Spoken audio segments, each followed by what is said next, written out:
your #1 news team covering the North. The Bahamas Tonight, Northern Edition. Welcome back. 2 years since Hurricane Dorian, and some say the island is returning to some normalcy. Tonight, the president of the Grand Bahama Chamber of Commerce is weighing in on two very important entities that he believes are important for the island's economic survival. Jamila Mizik reports. The island of Grand Bahama still reeling from the devastation of Hurricane Dorian 2 years ago. Two of the island's major facilities, the Grand Bahama International Airport and the Ram Memorial Hospital, were also severely damaged due to the storm, impacting airlift as well as medical services for residents on the island. The Ram Memorial Hospital has since been repaired, and the airport is now officially in the hands of the government and the airport authority. President of the Grand Bahama Chamber of Commerce, Greg LaRota, says he believes that having a fully functional airport is important to attract more persons as well as investors to the island. The airport will provide the means for a lot of people to come here that may want to come here. When we speak to the Carnival development, to the Royal Caribbean development, both of those projects would rely heavily on airlifts to the island. And what we have now in place as an airport cannot facilitate that. And so, I don't know, maybe at some level, what's happening with the airport may be a reason for some of the stall with some of these projects as well. Not the principal reason, but I'm sure it's an issue. As it relates to healthcare on the island, LaRota says it is also important to have a state-of-the-art facility that can not only cater to residents, but also guests to our shores. When it comes to visitors on the island, especially second homeowners, persons who want to stay there for extended periods of time, they want to know if something happens to them, if they fall ill. There is a facility on the island that can take care of them, even if it only means getting them stabilized until they can get to maybe some facility back home that they may be more comfortable with. They want to know that it's there, right? And I think that while the RAND and some of the other facilities here on the island provide some of that, in terms of someone looking at it from an international standpoint, there's a lot more that still needs to be done. Now, since the storm, the government says their focus has been on building back better and working to restore Grand Bahama Island. The chamber president says he is hopeful that the new addition to the island's premier healthcare facility will be built to a high-quality standard. I would like to see that RAN facility build out to the extent that is being discussed now with the new I think 4-story wing they mentioned that they're looking to put there. That needs to happen. And then we still need to look at what's the long-term solution for medical facility and healthcare provision here on Grand Bahama. Something that could be more hurricane resilient as well. Jamila Mizik, ZNS Network News. Hurricane Dorian has left many dreadful images in the minds of many residents in the north for years to come. It was a monster storm of 2019 that left many dead and even more missing. This week, the Grand Bahama Humane Society took the time out to reflect on the animals who perished during that storm.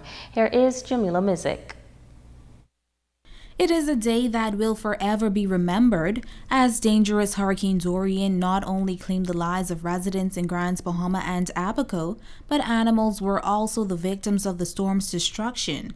Some 2 years later, the Grand Bahama Humane Society dedicating a memorial to the animals of Grand Bahama who perished during Hurricane Dorian. A lot of people might be aware that we lost over 100 animals here at our shelter, which was not expected to flood, but did.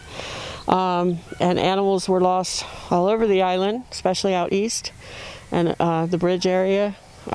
So we felt like it was important to honor them.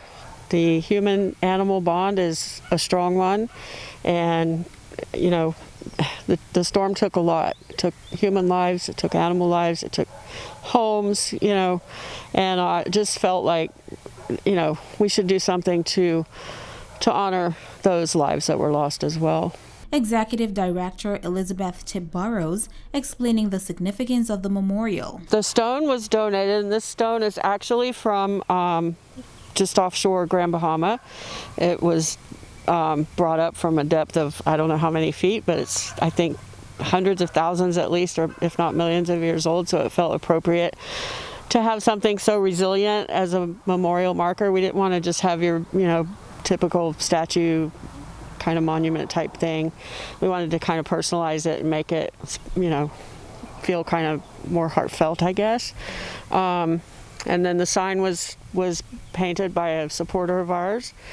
And we have plants planted there and some benches. So over time, it's going to be really beautiful, a really nice spot. People can come and reflect if they want to. Now, the GB Humane Society lost all of the animals in their care during the storm, but Burrows says since then, they now have 70 cats and 140 dogs in their possession. She says they are doing their best to take care of the animals, but it remains difficult without the proper finances. She's making this appeal. Remember, we're here. We seem to be forgotten a lot, and we're really struggling right now financially.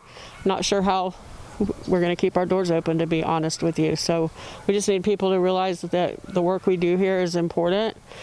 Even if you're not an animal lover, it benefits everyone. And if we have to close these doors, I don't know what'll happen.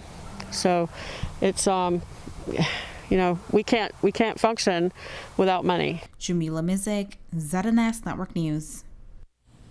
And now our Jay Philippe has a check on sports.